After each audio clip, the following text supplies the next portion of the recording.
Bonsoir, bienvenue à notre émission Santé et Vie. Aujourd'hui, nous parlons d'une autre maladie, il s'agit de l'autisme, un trouble envahissant du développement encore très mal connu dans notre pays. La journée de sensibilisation s'est déroulée le 2 avril dernier en présence de nombreux parents et de la maîtresse des lieux. Reportage.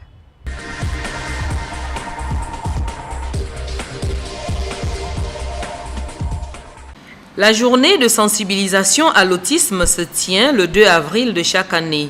Au Gabon, une fois de plus, Andrea Ndouna Depeno et son équipe se sont mobilisés pour permettre aux parents d'enfants autistes de s'informer, mais surtout aux enseignants d'avoir des rudiments pour la prise en charge de ces enfants particuliers. Prenant la parole pour le début solennel des activités de cette journée, la présidente du Conseil économique et social a émis le vœu de voir la sensibilisation s'étendre à l'intérieur du pays. Je voudrais ici, en indiquant qu'il est plus que nécessaire qu'un dialogue permanent et interactif s'instaure entre les familles, les patients, les centres agréés, et je salue ici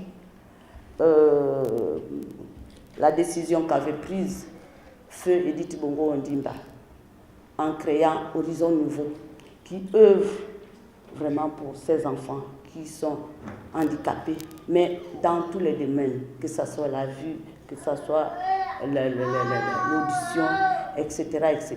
Et nous avons vu justement l'évolution, voire l'intégration de ces enfants dans le développement de notre pays. Et je voudrais par là aussi inviter les autres établissements adaptés à ce genre de pathologie, aux associations qui œuvrent justement dans ce domaine, ainsi que des partenariats qui doivent aujourd'hui s'inscrire dans cette dynamique afin que nous puissions trouver à ces enfants, à ces familles, à ces parents qui sont souvent désemparés par l'handicap, de pouvoir être comme des autres enfants et voir pour le développement de notre pays et de notre société. Avec les autres, et notamment le ministère de la Santé, qui est en charge justement, et la prévoyance sociale, de pouvoir mettre tout en œuvre de manière à ce que le Gabonais qui est à Malinga, qui est à Milingimbiza, qui d'autres encore pourraient être au courant de ce qui se passe concernant l'autisme dans notre pays. Le thème retenu cette année, la scolarisation de l'enfant autiste en milieu scolaire ordinaire, a permis aux orthophonistes de donner des techniques d'apprentissage aux encadreurs, souvent perdus lorsqu'ils se trouvent devant des situations imprévues de la part des apprenants. Il faut savoir que pour évoluer, l'enfant autiste doit être mis en situation d'apprentissage, que ce soit pour l'habillage, la propreté, l'alimentation, la douche.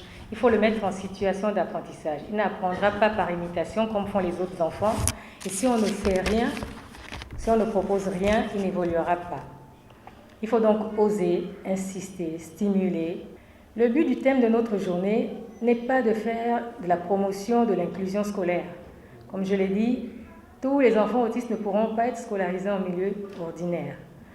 Mais c'est de nous inviter à adapter un peu notre pédagogie, à venir en aide et à offrir sa chance à celui-là qui peut apprendre, mais de manière différente, et à ne pas systématiquement proposer l'exclusion ou l'indifférence. Nous avons voulu que cette rencontre soit vraiment un temps d'échange entre enseignants, éducateurs, parents, que chacun partage son vécu et fasse des propositions. Notre souhait, c'est que cette journée soit célébrée partout et par tous dans le pays, qu'elle soit vraiment reconnue et qu'elle soit célébrée et qu'on n'attende pas qu'un petit groupe la célèbre. Le deuxième souhait, c'est de voir que tous les problèmes d'adaptation scolaire des enfants différents en milieu scolaire ordinaire soient pris en compte par l'éducation nationale et qu'il y ait des accompagnements de type assistant de vie scolaire, des temps additionnels, des corrections révisées, des notations adaptées. Le handicap est un facteur d'exclusion dans la société, raison pour laquelle il est important de scolariser les enfants et les accompagner. Je ne pouvais pas imaginer que dans ma situation de handicap, je vais parcourir le monde. J'ai fait le Canada, j'ai fait la France, j'étais en Allemagne, je suis parti dans les pays africains tels que le Nigeria, le Ghana, le Mali, le Sénégal, le Burkina Faso. J'étais même jusqu'à dernièrement au Maroc et j'ai fait même l'Égypte, toujours en train de représenter le Gabon. Mais ça n'a pas été vraiment chose facile. Il a fallu d'abord que moi je me mets d'abord un objectif dans ma tête en disant, dans ma situation de handicap, si je n'ai pas pu réussir sur le plan scolaire, mais étant membre de l'Association nationale des personnes handicapées, c'est dans ce milieu où j'ai découvert le sport. Et proprement dans le sport, je me suis mis un objectif qu'il fallait que, obligatoirement, pour qu'on sache, pour que je m'affiche, il faudrait forcément que je me bats fort pour devenir l'un des meilleurs. Et c'est pourquoi plusieurs fois j'ai glané, je suis devenu champion du Gabon à plusieurs reprises. Et pratiquement, au jour d'aujourd'hui, je me suis même qualifié aux Jeux africains pour le Brésil. J'ai pu dompter mon handicap psychologiquement, je l'ai dompté et aujourd'hui je me rends encourager toutes les personnes qui ont des handicaps, qu'ils soient physiques, qu'ils soient mentaux ou autres. J'aimerais les encourager vraiment à puiser dans leur handicap la force d'affronter la vie. En fait, l'handicap n'est pas synonyme toujours de pauvreté, de laisser pour compte, de saleté. Moi, je combats cette idée et je prône la dignité de la personne vivant avec le handicap. Même si les manifestations sont plus flagrantes avec l'entrée à l'école. Pour les orthophonistes, la gestion des crises est primordiale dans l'apprentissage d'un autiste. Il faut lui accorder du temps, il faut bien observer l'élève autiste et l'aider à exprimer ce qu'il n'arrive pas à faire comme un enfant normal. Il faut retenir qu'il n'existe pas de traitement, mais une prise en charge précoce et adaptée qui peut permettre à l'enfant d'améliorer les troubles, mieux s'adapter au monde qui l'entoure, s'intégrer et surtout constituer un modèle de réussite. Le thème retenu cette année, la scolarisation de l'enfant autiste en milieu scolaire ordinaire. Occasion pour les enseignants de comprendre la complexité de la transmission des savoirs à ces enfants particuliers. Comment se comportent-ils et comment y remédier? Tentative de réponse dans le reportage qui suit.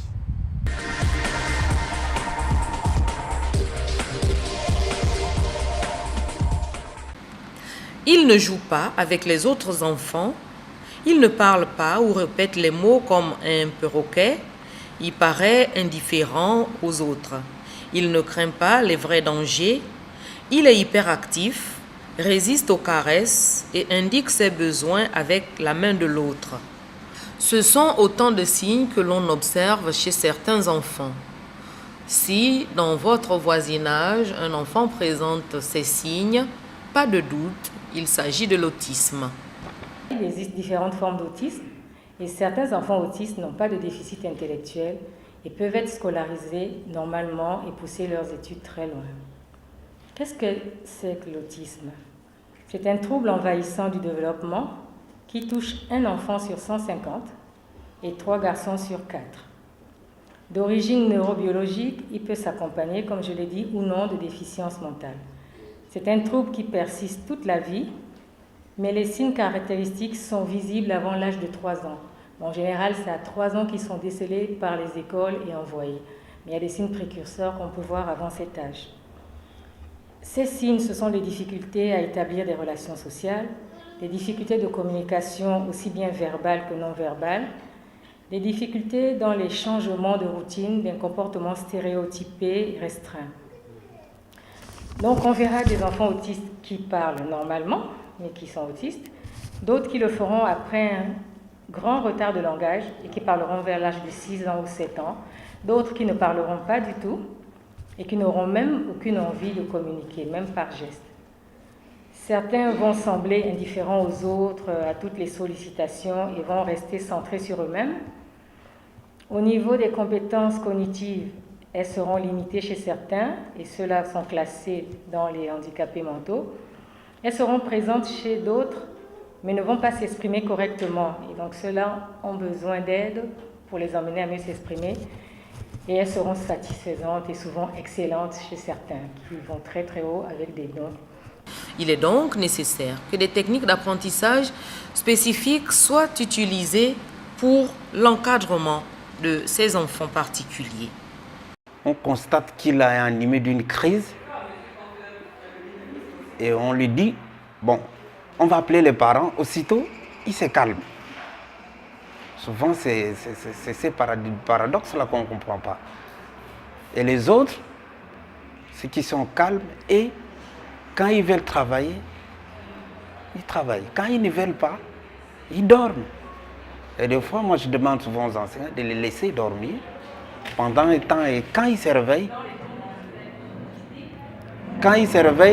c'est là où ils commencent aussi à réagir comme les autres enfants. C'est un peu ça. La difficulté, surtout pour celui qui est violent. Quand il a commencé, vous pouvez intervenir même 4 ou 5. 5 personnes et il devient avec une force que vous ne pouvez pas maîtriser dans cet instant-là. Il y a un, d'abord, qui ne parle pas, qui est au pré-primaire. Et il y a un deuxième, qui est en deuxième année. Celui-là a commencé à parler parce que quand il est venu chez nous, il ne parlait pas. Il ne parlait pas, mais aux 5 ans, nous avons mis une méthode qui était mise en place, qu'à la fin de chaque leçon, la maîtresse le récupérait seul pour lui expliquer, pour parler au fur et à mesure et le mettre en confiance. Parce qu'au premier, on parle souvent de mise en confiance.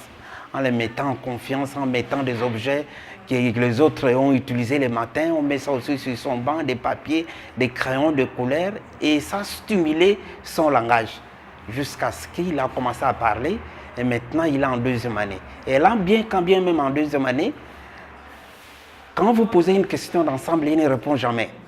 Il est dans son coin, il fait ce qu'il veut. Mais à un moment donné, quand vous vous intéressez à lui seul, vous le faites asseoir, vous recommencez une question, vous le reposez 2, 3, 4 fois, c'est là où il commence à répondre et vous lui donnez un exercice et il commence aussi à faire ça. Donc c'est une répétition des exercices que nous faisons souvent avec ces enfants-là. Par rapport à ces troubles de comportement, beaucoup d'enseignants ne sont pas formés pour cela. On forme des enseignants, des instituteurs ou des enseignants du second degré à l'ENS, pas pour résoudre les problèmes de comportement, les difficultés d'apprentissage, mais c'est plutôt un peu l'inverse. C'est-à-dire, on forme pour enseigner, donc pour faire apprendre, mais on a du mal à pouvoir aider ces enfants-là lorsqu'ils se retrouvent dans les difficultés. Et face à cela, il y a donc ce premier rejet-là qui est le rejet de l'enseignant ou encore le rejet de l'institution, parce qu'on peut même remonter au niveau de l'institution. Au niveau de cette institution, on n'a peut-être pas prévu pour l'instant au niveau du Gabon des structures assez fiables pour accompagner les enfants. Donc c'est vrai que avec l'avènement des censeurs de vie scolaire, de mise en place de direction des scolarités dans quelques établissements, le problème pourrait peut-être trouver des premières pistes de solution. Les signes de l'autisme ne se manifestent tous pas chez le même enfant et au même degré non plus. Une éducation adaptée à chaque cas et une aide efficace face aux difficultés rencontrées peuvent corriger l'isolement de l'enfant et lui permettre de s'intégrer dans la société. Au niveau des salles de classe, on va donc avoir des enfants qui seront réorientés, c'est-à-dire non seulement réorientés en termes d'apprentissage, mais amenés à des endroits autres que celui dont le maître ou bien l'enseignant s'occupe. On va avoir dans une salle de classe une rangée où les enfants sont délaissés parce que le maître ne comprend pas le comportement de l'enfant. À beau interroger, l'enfant réagit autrement et cela inquiète alors les enseignants. Et comme avec la mise en place de l'établissement Horizon Nouveau de feu Edith Lucie Bongo, chaque enseignant a tendance à dire, bon, il faut dire aux parents d'aller inscrire l'enfant ou bien d'envoyer l'enfant au niveau de cet établissement. Donc, et certains enfants, lorsqu'ils sont au parfum de cela, lorsqu'ils sont mis dans cette situation, alors dépérissent, en fait, abandonnent complètement, arrivent à des situations de décrochage. Et les parents qui ont, dans une situation comme celle du Gabon, avec une culture qui est autre, la méconnaissance de cette maladie va entraîner un deuxième rejet où le père commence à accuser la mère ou encore la mère commence à accuser le père. Donc on rentre dans une spirale. Il est donc regrettable que ces enfants soient exclus des activités et même des voyages scolaires. Ils demandent juste ce que veulent les autres enfants, être acceptés, comme ne cesse de le marteler Andrea Nduna Depeno. Nous vous l'avons déjà dit, les personnes autistes souffrent des troubles affectant les relations interpersonnelles, la communication et le comportement, ce qui les rend difficilement accessibles aux autres. Il faut donc multiplier les stratégies pour essayer de les comprendre. C'est ce que nous allons découvrir dans ce reportage.